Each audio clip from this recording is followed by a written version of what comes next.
যে জাতীয় নির্বাচনের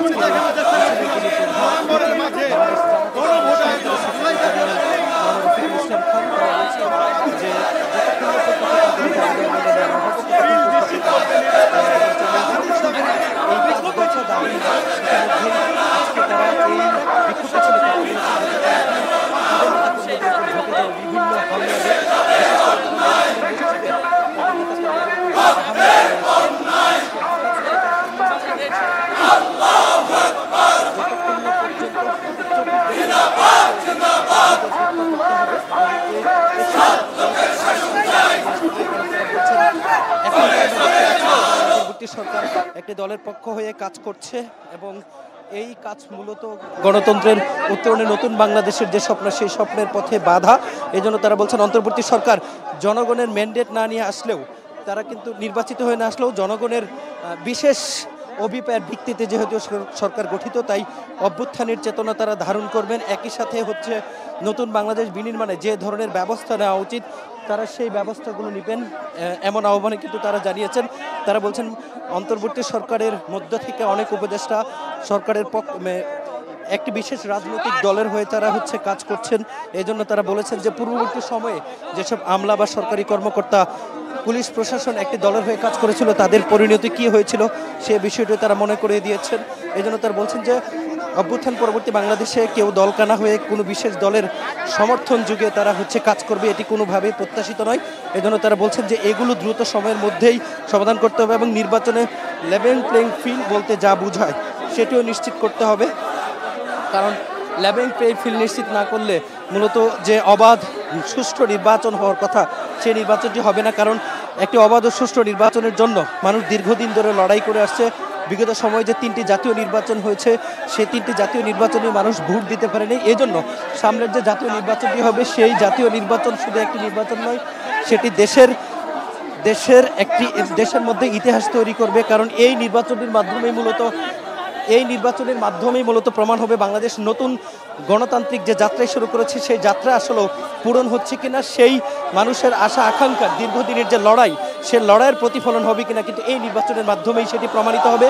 এই জন্য তারা বলছেন একটি সুষ্ঠু অবাধ নির্বাচনের জন্য যে ধরনের ব্যবস্থা নেওয়া প্রয়োজন, যে ধরনের কাজকাম করা প্রয়োজন সেটি অন্তর্বর্তী সরকার করবেন এমন দাবি তারা জানাচ্ছেন। তারা বলছেন এ নিয়ে তারা তাদের যে 5 দফা দাবি সেটি হচ্ছে নভেম্বরের মধ্যেই হচ্ছে গণভোট আয়োজন এবং জুলাই সনদের আইনি ভিত্তি নভেম্বরের মধ্যে জাতীয় নির্বাচন সহ 5 দফা দাবিতে তারা যে আন্দোলন করছেন এটি 3য় দফার আন্দোলন। এর মধ্যেই যদি সরকার দাবি মেনে না নেয় তারা আরও কঠোর আন্দোলনের ঘোষণা দিবে এবং তারা মাঠে থেকে তাদের দাবি দেওয়া আদায় করে এরপর তারা ঘরে ফিরবে। আমরা তাদেরকে প্রশ্ন করেছিলাম সরকার যদি দাবি না মানে তাহলে সেই ক্ষেত্রে তারা কি করবে, তবে তারা প্রত্যাশা করে বলছেন অন্তর্বর্তী সরকার দাবি মেনে নেবে। কারণ তারা যে দাবিগুলো করছেন এটা কোনো দলের দাবি না, এটা মূলত হচ্ছে এই দেশের জনগণের দাবি। জনগণের পক্ষ হয়েই তারা মূলত মাঠে নেমেছেন। শুধু তারা ইসলামপন্থী দল নয় অথবা শুধু বাংলাদেশ জামাত ইসলামী নয়, দেশের অনেক গণতান্ত্রিক দলই মূলত তাদের এই আন্দোলনের সাথে একত্রতা পোষণ করেছেন এবং তারা হয়তো বা মাঠে নেই কিন্তু নৈতিকভাবে তারা তাদের এই আন্দোলনকে সমর্থন যোগাচ্ছেন। এই জন্য তারা মনে করছেন তাদের এই দাবিটি যৌক্তিক এবং বর্তমান অন্তর্বর্তী সরকার সেই দাবিটি মেনে নেবে এবং এই যে 3য় ধাপের আন্দোলন এই 3য় ধাপ নয়, অনির্দিষ্টকালের জন্য তারা তাদের আন্দোলন চালিয়ে যেতে চান যতক্ষণ না পর্যন্ত তাদের এই দাবি দেওয়া পূরণ হবে। কারণ তারা বলছেন এই যে নতুন বাংলাদেশের স্বপ্ন, প্রায় 2000 মানুষ শহীদ এবং 40,000 অর্থাৎ 1.5 মানুষ আহত, এই আহত মানুষদের স্বপ্ন বাস্তবায়ন করতে হলে একটি অবাধ ও গণতান্ত্রিক নির্বাচনের যেমন কোনো বিকল্প নেই, একই সাথে সেই অবাধ ও বিকল্প নির্বাচন করার জন্য যে ধরনের ব্যবস্থা নির্বাচনের আগে নেওয়া পর্যন্ত বর্তমান অন্তর্বর্তী সরকারকে সেগুলো নিতে হবে। তারা যেটি বলছেন যেসব দলকানা ব্যক্তিরা হচ্ছে প্রশাসনের থেকে বিশেষ একটি দলের হয়ে কাজ করছেন তাদেরকে দ্রুত সময়ের মধ্যেই তাদের দায়িত্ব থেকে সরিয়ে দিতে হবে। কারণ একটি অবাধ ও সুষ্ঠু নির্বাচনের জন্য একটি নিরপেক্ষ প্রশাসন প্রয়োজন। বর্তমান প্রশাসনের অনেক কর্মকর্তাই একটি বিশেষ দলকে ক্ষমতায় দেখে তারা তাদের পক্ষে কাজ করছেন। এজন্য তারা আজকের তাদের যে বিক্ষোভ সমাবেশ সেই বিক্ষোভ সমাবেশে বক্তারা মূলত ঘুরে ফিরে যে জিনিসটি জানিয়েছেন এদেরকে দ্রুত সময়ের মধ্যেই হয়তো অপসারণ করতে হবে এবং তারা এও বলেছেন আমাদের মধ্যে থেকে কেউ যদি জাতীয় রাজনীতিতে যুক্ত হতে চায় তাহলে তারা যেন বিশেষ দলের হয়ে মাঠে নেমে কাজ করে প্রশাসনে থেকে যেন তারা কারো বিশেষ উদ্দেশ্য হাসিলের জন্য কারো পক্ষ হয়ে না কাজ করে। একই সাথে যেসব উপদেষ্টাদের প্রতি তারা প্রশ্ন তুলেছেন, যে যাদের নিরাপত্তাদের প্রশ্ন তুলেছেন তাদের প্রতি তারা বলেছেন তারাও দ্রুত সময়ের মধ্যেই আবার জনগণের কাতারে এসে সাধারণ মানুষের যে প্রত্যাশা বর্তমান অন্তর্বর্তী সরকার সেভাবেই তারা কাজ করবেন। তারা বলছেন বর্তমান অন্তর্বর্তী সরকারের কাছে মানুষের যে প্রত্যাশা ছিল সেই প্রত্যাশা পূরণে তারা অনেকটাই ব্যর্থ হয়েছে। যে কিছুদিন সময় আছে, কিছুদিনের মধ্যেই তারা মানুষের পক্ষে কাজ করে, দেশের জনগণের পক্ষে কাজ করে তারা সেই স্বপ্ন বাস্তবায়নের পথে এগিয়ে যাবে এমন প্রত্যাশার কথাও তারা বলেছেন।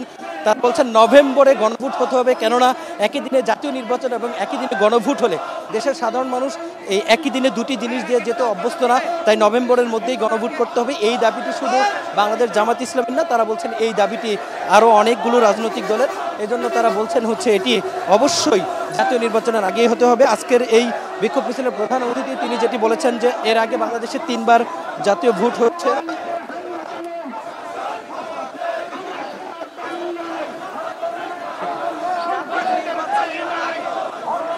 ফলশ্রুতিতে যে 3 দফা দাবিতে 5 দফা দাবিতে তাদের যে বিক্ষোভ মিছিল, সেটি বিক্ষোভ মিছিল তারা আরও অনির্দিষ্টকালের জন্য করতে চান। এটি শুধু তৃতীয় ধাপের আন্দোলনই শেষ হবে না, তারা বলছেন যে প্রয়োজনীয়তা এই আন্দোলন অন্তর্বর্তী সরকার শুভ বুদ্ধির